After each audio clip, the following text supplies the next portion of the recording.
Krishna. Bhagavad Gita chapter अध्याय 16वां।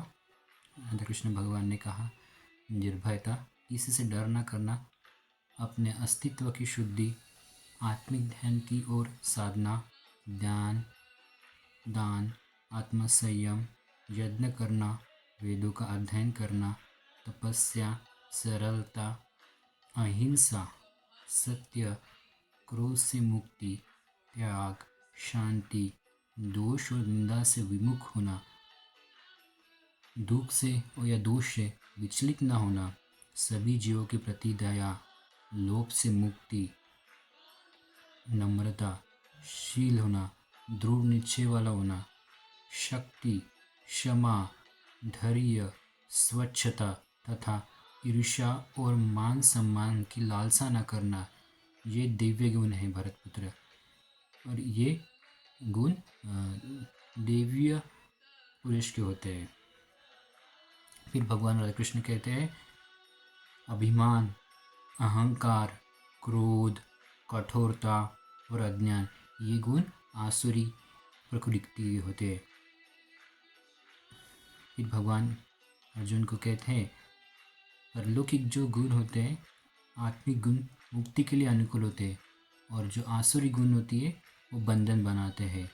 तो भगवान उस पांडुपुत्र को बोलते हैं कि चिंता मत करो कि तुम दिव्य गुणों के साथ पैदा हुए हो। भगवान आगे बोलते, जो राक्षस है वो नहीं जानते क्या करना चाहिए और क्या नहीं करना चाहिए। उनमें तो ना पवित्रता होती है, ना उचित आचरण होता है और ना सत्य होता है। मिथ्या अहंकार, बल, अभिमान, काम और क्रोध से मोहित होकर राक्षस अपने और दूसरे के शरीर में स्थित भगवान की ईर्ष्या करते हैं और वास्तविक धर्म की निंदा करते हैं। जो लोग ईर्ष्यालु और दुष्ट है, जो मनुष्य में सबसे नीच है, मैं निरंतर भवसागर में विभिन्न राक्षस में डालता हूँ। जो लोग ईर्ष्या करते हैं और या दुष्ट है, ऐसे लोगों को भगवान हमेशा भवसागर में विभिन्न राक्षस योनियों में जन्म देते हैं, उनको शिक्षा देते हैं। इस नरक में जाने के 3 द्वार है, काम, क्रोध और लोभ। प्रत्येक समझदार व्यक्ति ने ये काम और क्रोध और लोभ का त्याग करना चाहिए।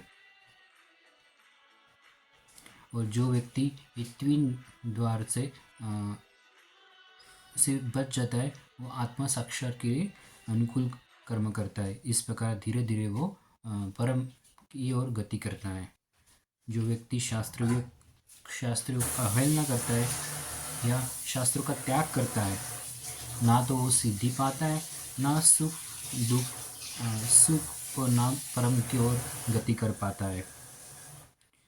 और फिर भगवान राधा कृष्ण ने 17वें चैप्टर में कहा, शरीर की तपस्या में भगवान, ब्राह्मण, गुरु, पिता और माता जैसे श्रेष्ठ जनों की पूजा करना तथा स्वच्छता, सादगी, ब्रह्मचर्य और अहिंसा शामिल है। वाणी की तपस्या में सत्य बोलना, प्रिय और हितकारक बोलना, दूसरों को कष्ट ना पहुंचाना वाले शब्द और नियमित रूप से वैदिक साहित्य का पाठ करना, ऐसे शब्दों का शामिल है।